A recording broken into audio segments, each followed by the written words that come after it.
Right Koteswararao గారు, vote అంటే ఏ party ఏదైనా కూడా ఎవరు ఏం చేస్తున్నా కూడా అసలంటూ ప్రజల్లో కొంత మార్పు అయితే రావాలి. మనం పార్టీని ఎన్నుకునే క్రమంలో ఏ పార్టీ చూసినా ఏముంది గర్వకారణం అన్న రీతికి ఇప్పుడు అన్నీ చేరిపోయాయి అని చెప్పడం జరిగింది మీరు లాస్ట్ టైం విశ్లేషణలో. రైట్, అసలు ఓటు ఎందుకు వేయాలి, ఓటు యొక్క విలువ, ఓటుతో మనం వచ్చే ప్రభావం ఏంటి అసలు? ఇప్పుడు రాష్ట్రంలో 3 స్తంభాల ఆట జరుగుతూ ఉంది. 3 స్తంభాల ఆట. దీన్నే మనం ఇంకొంచెం ముందుకు తీసుకెళ్ళేట్లయితే తెలుగులో ఎప్పుడో దాదాపు 100 సంవత్సరాల క్రితం ముగ్గురు మరాఠీలు అనే ఒక సినిమా వచ్చింది. అక్కినేని నాగేశ్వరరావు దానిలో చాలా ఫేమస్ కూడా అయ్యాడు. దాని యొక్క థీమ్ ఏంటంటే అధికారం కోసం ముగ్గురు అన్నదమ్ములు లేదా ముగ్గురు కొట్టుకున్నటువంటి అంశం అది. ఇప్పుడు అదే జరుగుతూ ఉంది. తెలంగాణలో అధికారం కోసం 3 పార్టీలు దెబ్బలాడుకుంటున్నాయి. ఆ దెబ్బలాడుకునేటువంటి క్రమంలో వాస్తవాలు, కొన్ని అవాస్తవాలు, అర్ధసత్యాలు, సత్యాలు, ఎందుకంటే 3 పార్టీలు ఒకళ్ళొకళ్ళు విమర్శించుకునేటువంటి క్రమంలో ఇవన్నీ కూడా వస్తున్నాయి. అయితే ఏంటంటే ఏ పార్టీకి ఆ పార్టీ మళ్ళా విడిగా చూసినప్పుడు ఎదుటి పార్టీ మీద దుమ్మెత్తిపోవడం అనేటువంటిది ఇవాళ ప్రధానంగా జరుగుతూ ఉంది. ఇందాక సంజయ్ మేడం గారు మన మన కార్డులు, రేషన్ కార్డులు ఇవ్వడం లేదు అని చెప్పారు.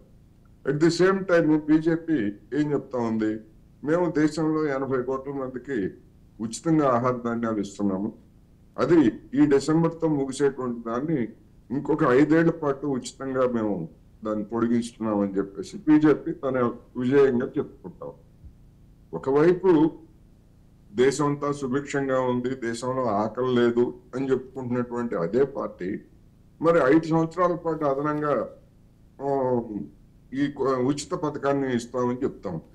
ఇక్కడ గమనించాల్సినటువంటి అంశం ఏంటంటే 80 కోట్లు అనేటువంటిది 2011లో తేల్చినటువంటి లెక్క. ఇప్పుడు అప్పటికి ఇప్పటికీ జనాభా పెరిగిన తర్వాత అదే స్థాయిలో ఆకలి లేకపోతే ఆహార భద్రత అనేటువంటిది కనుక ఉండేట్లయితే 100 కోట్ల మందికి ఇవ్వాలి. కానీ 80 కోట్ల వరకే పరిమితమైంది కేంద్ర ప్రభుత్వం. అంతకు మించి అదనంగా ఇవ్వడానికి, కొత్త రేషన్ కార్డులు ఇవ్వడానికి కేంద్రం అంగీకరించట్లేదు, ఇవ్వట్లేదు. ఒకవేళ రాష్ట్రాలు ప్రతిపాదించినా కానీ రాష్ట్రాలు ఇవ్వట్లేదు. ఒకవేళ రాష్ట్రాలు ప్రతిపాదిస్తే ఆ మేరకు అయ్యేటువంటి సబ్సిడీ భారం మొత్తాన్ని రాష్ట్ర ప్రభుత్వాలే భరించాలి. ఇది రాష్ట్ర ప్రభుత్వాలకు భారంగా ఉంది కనుక, భారంగా మారుతుంది కనుక ఇక్కడ ఉన్నటువంటి వాళ్ళు కానీ లేదా ఆంధ్రప్రదేశ్ లో ఉన్నటువంటి వాళ్ళు కానీ ఏ రాష్ట్రంలో అయినా కొత్త కార్డులు ఇవ్వకపోవడానికి కారణం. అందువలన ఈ 3 పార్టీలకి ఉన్నటువంటి ఈ బలహీనతలు అనేటువంటి వాటిని పక్కన పెట్టేసి జనాన్ని మభ్యపెట్టేందుకు చేస్తున్నారు. ఒకవేళ ఈ 3 పార్టీలు చెప్పినట్టుగా మేము ఎవరు అధికారానికి వచ్చినా గానీ రేపు డిసెంబర్ 3 తర్వాత ఆర్థిక పరిస్థితి చూసుకుంటే అంతా కూడా మొత్తం ఖాళీ ఖజానా ఉన్నది. ఇక్కడ అదనంగా అప్పులు తీసుకోవడానికి కూడా అవకాశం లేనటువంటి పరిస్థితి. అందువలన ఈ వాగ్దానాలన్నింటినీ ఎట్లా అమలు జరుపుతారు, వీటికి వీళ్ళు ఎక్కడి నుంచి తీసుకొస్తారు? ఉదాహరణకి బీజేపీ మేము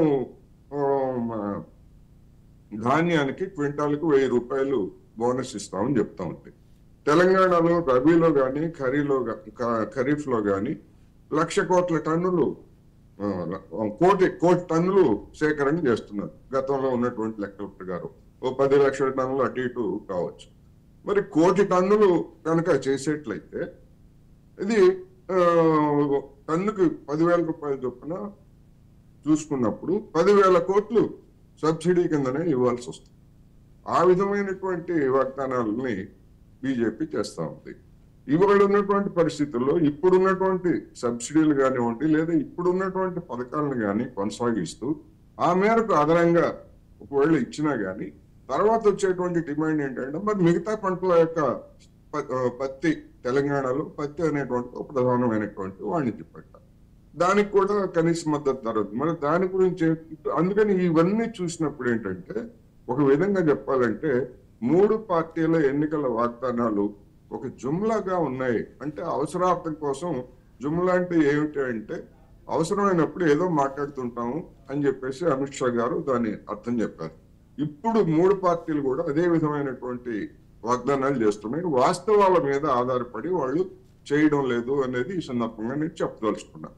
అందువలన ఓటర్లు ఎట్లా చూస్తారు ఏమిటన్నప్పుడు, ఓటర్లకి ఈ వారం రోజుల్లోనో లేదా ఈ 10 రోజుల్లోనో లేదా గత నెల రోజుల్లో కూడా వీటన్నింటినీ ఏది ఏమిటి, ఏది వాస్తవం, ఏది అవాస్తవం, ఏది ఆచరణ సాధ్యం అనేటువంటి అంత విచక్షణ కానీ లేదా అటువంటి అవసరమైన డేటా కానీ అంత చైతన్యం కానీ ఓటర్లో లేకపోవడాన్ని ఈ 3 పార్టీలు ఆసరా చేసుకుని ఓట్లు కొల్లగొట్టడానికి ప్రయత్నం చేస్తున్నాయనేది సందర్భంగా నేను చెప్పదలుచుకున్నాను.